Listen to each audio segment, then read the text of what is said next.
स्वयंपाकात स्वादाची जान, डीएम मसाले तुमच्या घराची शान. छत्रपती शासन महिला गृह उद्योग कबनूर इचलकरंजी घेऊन येत आहेत अस्सल परंपरेची मराठमोळी चव म्हणजेच डीएम मसाले. मटन मसाला, चिकन मसाला, धणे पावडर, गरम मसाला, बिर्याणी मसाला, तिखट चवदार मसाले आणि चटणी म्हणजेच डीएम मसाले. तर आजच आपल्या जेवणाची रंगत वाढवण्यासाठी केमिकल विरहित डीएम मसाले, गृहिणींच्या मनातले मसाले आणि चटणी अवश्य वापरा.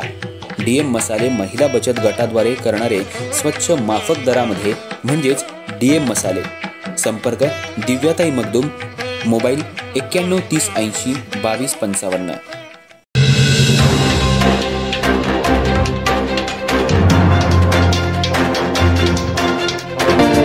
नमस्कार, मी तेजस्विनी मगदूम. एम मराठीमध्ये आपल्या सर्वांचं स्वागत आहे. पाहूया ठळक घडामोडी. कोरोची इथल्या 17 वर्ष 6 महिने वयाच्या अल्पवयीन पीडितेला फूस लावून तिचं अपहरण करून तिला मुंबई इथं पळवून घेऊन जाऊन तिचं लैंगिक शोषण करून तिच्यावर बलात्कार केल्याप्रकरणी शहापूर पोलीस ठाणे इचलकरंजी यांनी 2019 साली आरोपी वैभव प्रकाश महाडिक याच्या विरुद्ध भारतीय दंडविधान संहिता कायदा कलम 363, 366 आणि 376 अन्वये गुन्हा दाखल करून त्याच्यावर कायदेशीर कारवाई आणि तपास करून इचलकरंजी न्यायालयामध्ये दोषारोपपत्र दाखल केलं होतं.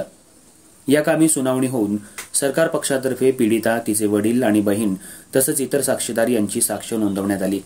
सुनावणी दरम्यान साक्षीदार हे सरकारी पक्षाला सहकार्य करत नसल्यानं तसंच साक्षीदारांच्या जाबजबाबात विसंगती आढळल्यानं जिल्हा आणि सत्र न्यायालय इचलकरंजी यांनी सबळ पुराव्याअभावी आरोपीची निर्दोष मुक्तता केली. या कामी आरोपी पक्षातर्फे ॲडव्होकेट रियाज बांडदार यांना मदतनीस म्हणून advocate Yasin Pendhari, advocate Sachin Korvi, advocate Suhel Bandadar आणि परवेज मुजावर यांनी काम पाहिलं.